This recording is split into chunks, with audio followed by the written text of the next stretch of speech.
上个星期四，在船舶灭火行动中殉职的30岁消防队长郑学勤上尉，今天早上出殡，民防部队为他举行告别式和荣誉规格的葬礼。来看记者涂建强的报道。全岛23个消防局今早响起火警警报，向郑学勤上尉致敬。更多民防同僚出席民防部队总部举行的告别式，并且为郑学勤上尉默哀。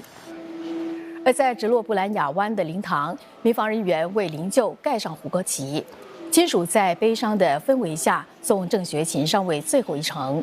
灵柩被送往光明山，民防部队为郑学勤上尉举行荣誉规格葬礼。30岁的消防队长郑学勤上尉是在上个星期四凌晨参与我国西南部岸外水域一艘船只上的灭火行动时不幸丧命。